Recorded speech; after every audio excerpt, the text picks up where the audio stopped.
ये जो यज्ञ है, इन कथाओं का बड़ा वैज्ञानिक दृष्टिकोण है, अलग से समय चाहिए उसके लिए। यज्ञ नारायण है। और वर्तमान समय में हमारे भारत के लोगों को, वो किसी भी धर्म पंथ को मानने वाले क्यों ना हो, यज्ञ तो जीवन में पुनः लाना पड़ेगा। ये सेकुलर नेता जो हैं ये बात नहीं बोलेंगे। दिल्ली वाले चिल्लाते रहे हाय प्रदूषण, हाय प्रदूषण, हाय प्रदूषण, गाड़ियां बंद कर दो, फैक्ट्रियां बंद कर दो। अरे मूर्खों, सबको कहो कि भारतीय नस्ल की गौ माता के घी से 10-10 भी औतियां, सब लोग 11-11 औतियां भी गायत्री मंत्र पढ़ के डालने लग जावें तो एक दिन में दिल्ली का प्रदूषण समाप्त हो सकता है। नहीं, उधर नहीं जाएंगे। कठमुल्लाओं के जो पिछलग्गू हैं वो कैसे बोलें ये बात?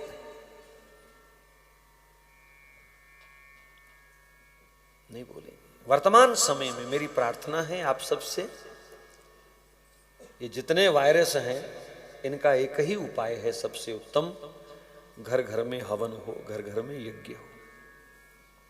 कोई वायरस तुम्हारे, हमने प्रयोग किया गौशाला में, जिन दिनों में बड़ा डेंगू फैला हुआ था भारत में, डेंगू डेंगू डेंगू डेंगू, सब लोग परेशान। कोई औषधि नहीं, कोई दवाई नहीं, केवल भारतीय गौ माता का गोबर जलाया और 60 मीटर का उसका औरा ऐसा बन गया जहां किसी भी प्रकार का कोई जीवाणु नहीं था। केवल गोबर के धुएं से 60 मीटर सुरक्षित हो जाता है। गौ माता के घी का औरा, उसका प्रभाव को भी देखो, उसकी पॉजिटिविटी देखो कितनी है उसके भीतर। आप घर में गौ माता के देसी घी से दीपक जलाइए, लेकिन गौ माता का मतलब देसी गौ माता, वो पूतना के गौ माता से मत जला। उसको गौ माता लोग मानते हैं आजकल, वो पूतना, विदेशी गाय वो पूतना है, विष है उसका, दूध दही सब बीमारियां दे रही है वो, कैंसर तक उसने दिया है। ये शुगर उसी ने सबकी बढ़ा रखी है, घुटने सब उसी ने खाए हैं, हमारे पास प्रमाण है इस बात के। एक कमरे में जोत जलाइए, अभी गर्मियां आएंगी, बिल्कुल प्रत्यक्ष प्रैक्टिकल। आप लोग एसी चला करके दरवाजे खिड़कियां बंद करके सोते हैं ना, और सब सुबह कहते हैं उठा नहीं जाता, क्या हुआ भाई? दरवाजे खिड़कियां बंद थे और क्लोरोफ्लोरोकार्बन गैस एसी के अंदर रोटेट हो रही थी, वही ठंडा कर रही थी हवा को, ऑक्सीजन की कमी हो गई, शरीर सुस्त हो गया। तो इसका उपाय क्या है? प्रयोग किया हमने, केवल 20 ग्राम घी गौ माता का और हल्की सी बत्ती से, जो 20 ग्राम सारी रात चलता रहे, इतनी छोटी सी लौ उसकी बना के उसी कमरे में जहां आपको एसी चला के सोना है उसमें वो दिया जला दो।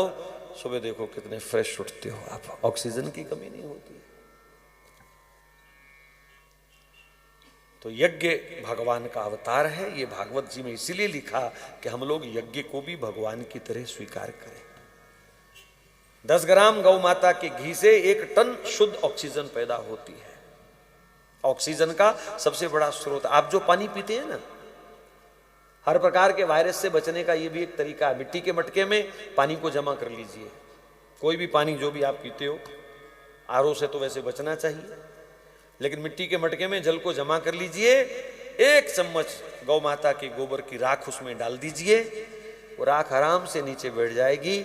और किसी भी लेबोरेटरी में आप जाकर के साधारण पानी को चेक कराओ और गाय के गोबर की राख वाले पानी को चेक कराओ, ऑक्सीजन की अधिकतम मात्रा जो है उस जल में आपको मिलेगी जिसमें गोबर की राख डाली गई है।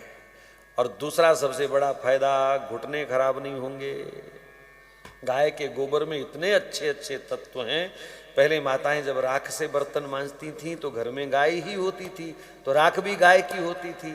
और कभी कभी तो राख से बर्तन मांज करके माताएं पानी से धोती भी नहीं थी, बोले शुद्ध हो गई, बस इससे ऊपर शुद्धि और क्या होनी है, ऐसे झाड़ लिया। तो कुछ ना कुछ राख लगी रह जाती थी, दाल सब्जी से वो शरीर के भीतर जाती थी। ना कमर में दर्द होती थी, ना घुटनों में दर्द होती थी, ना एड़ियों में यूरिक एसिड आता था। अब राख तुम्हारे पास है नहीं, गाय ही नहीं है तो राख कहां से आएगी। और साबुन है, अब तुम 100 बार धो लीजिए बर्तन को, पर साबुन का केमिकल तुम्हारे भीतर जाना ही जाना है, कुछ ना कुछ, ये उतरता नहीं है पूरी तरह से।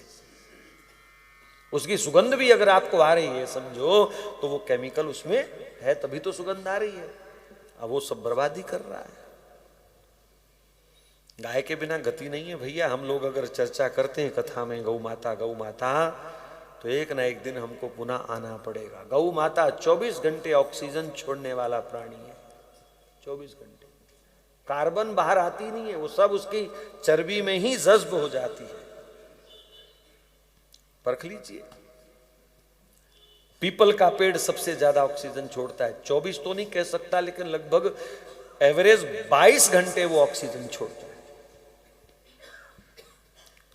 हमारे बुजुर्गों ने अगर पीपल को पूजने का विधान बताया तो आंकड़े बताते हैं, 10 साल का अगर पीपल का पेड़ है तो कम से कम 7.5-8 लाख रुपए की वो 1 साल की ऑक्सीजन छोड़ता है।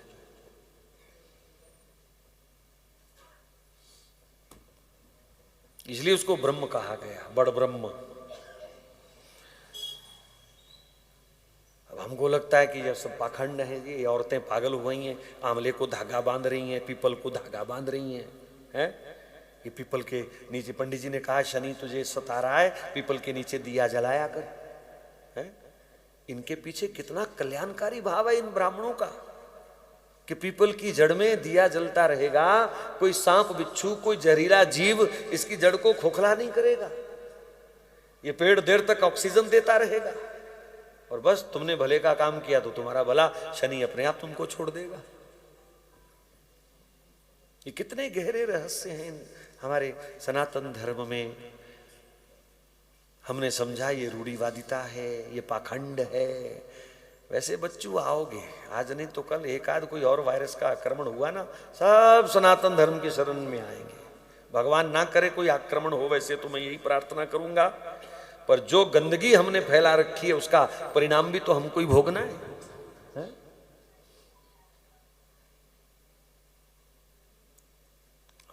हाथ मिलाने की परंपरा भी धीरे धीरे जो अंग्रेजों ने हमको दी थी, अब वो भी लोग डर रहे हैं। भाई नहीं नहीं मारे, राम राम जी राम राम, दूर ही रहो महाराज, 1 मीटर दूर रहो महाराज हमसे, 1 मीटर दूर रहो। हमारे जैन आचार्य जितने भी हैं सब मुंह पर कपड़ा रखते थे, और रुमाल रखते हैं, या जो भी उनकी विधि है, तो पट्टी रखते हैं वो लोग। तो आज सबको रखनी पड़ रही है, सब जैनी हो रहे हैं। देखे जाके शहरों में जाकर सारा चाइना जैन धर्म को स्वीकार कर चुका है, सब पट्टी बांध के चल रहे हैं। देखो, तो ये सब रहस्य हैं। उनमें भी यही मुख्य सिद्धांत है कि कोई जीवाणु भीतर ना चला जाए, क्योंकि अहिंसा परमो धर्मा, तो कोई जीव की हत्या ना हो जाए सांसों के साथ, इसलिए वो पट्टी रखते हैं। तो आज भी वही सूक्ष्म जीव भीतर ना चले जाएं, तो सब जैन धर्म को स्वीकार कर रहे हैं कि नहीं कर रहे सब? तो जाना कहाँ है, बाप तो सबका हिंदुस्तानी है, घूम के यहीं आना पड़ेगा। लेकिन समय गवा करके आना और समय पर आना, इनमें बहुत बड़ा अंतर है। भारत के लोग कम से कम समय गवाए बिना सनातन धर्म को स्वीकार करें, बस इतना ही कहूंगा।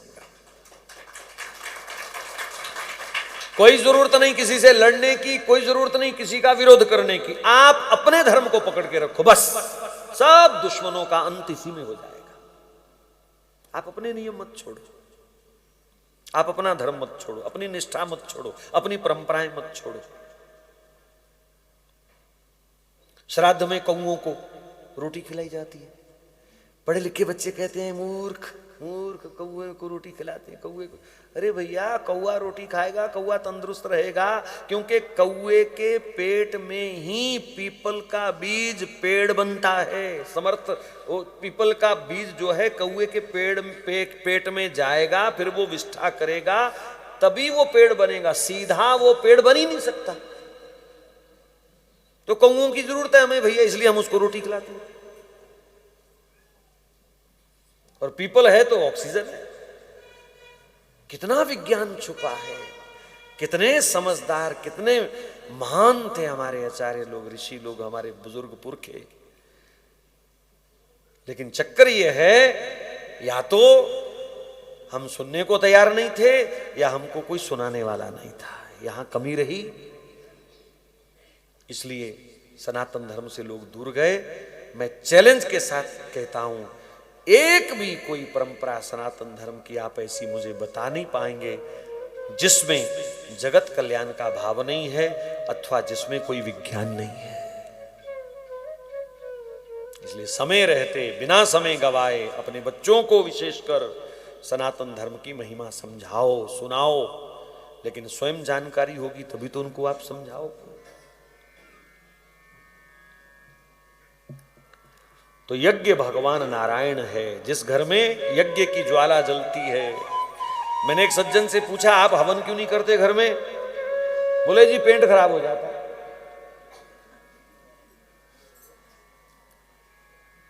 ये सब दीवारें काली हो जाएंगी। तो मैंने कहा तेरे हार्ट की नलियां सब काली हो गई, कचरा जम गया, उसका तुम्हें डर नहीं है, लेकिन मकान की दीवारें चमकनी चाहिए, ये काली ना हो जाएं। भैया पेंट तो दोबारा हो जाएगा, साल बाद नहीं तो 2 साल बाद करवा लेना।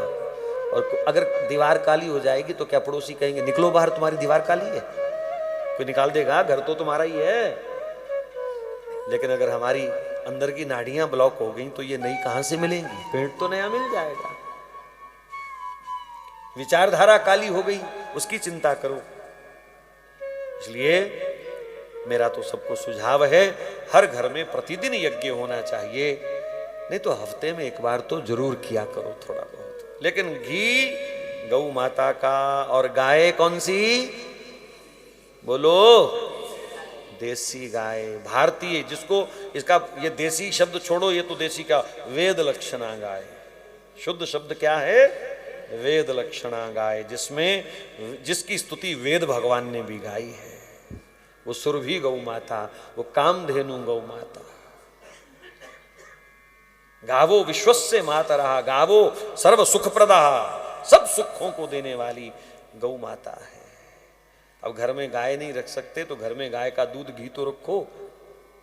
अच्छा, जब हम ये बात करें ना गाय का दूध, गाय का घी, तो एकदम लोग चटक प्रश्न करते हैं कहां से लाएं जी, मिलता ही नहीं है, मिलता ही नहीं है। तुमने अपने घर को सजाने के लिए मार्बल तो इटली का पैदा कर लिया, पर्दे तुम इंग्लैंड से मंगवा सकते हो, वॉशरूम की टोंटियां तुम अमेरिका से मंगवा लेते हो। ऐसे ऐसे बैठे हैं फैशन पिट्टे।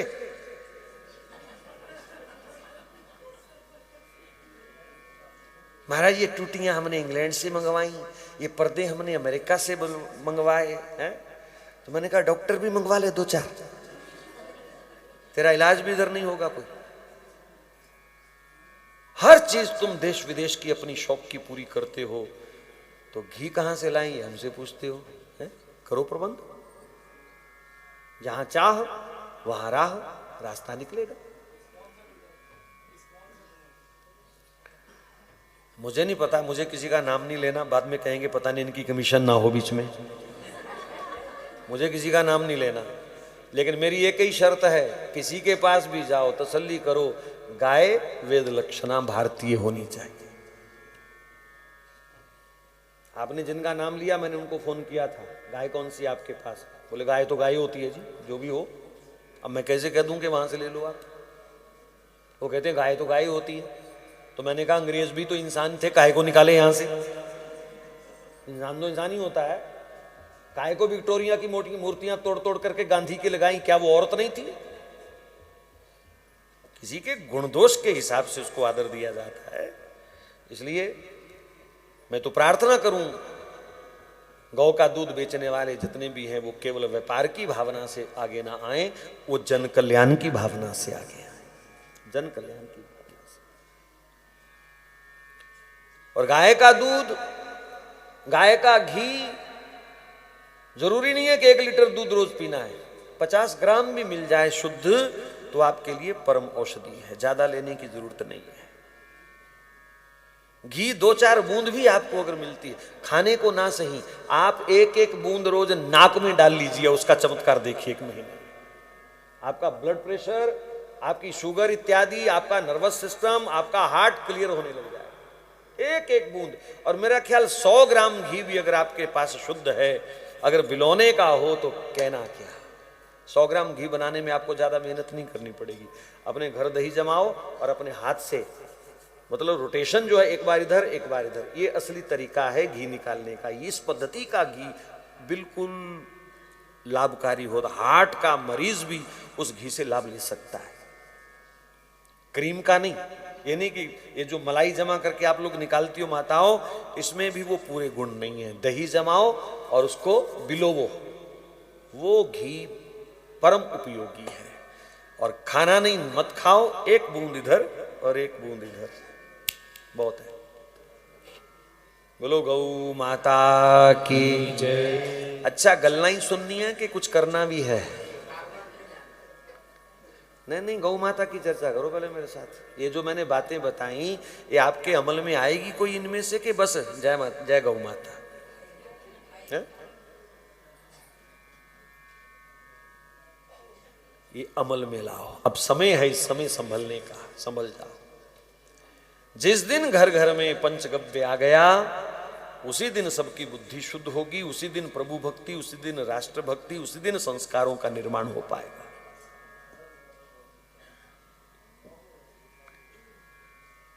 तो मैं यज्ञ की चर्चा कर रहा था। यज्ञ नारायण है।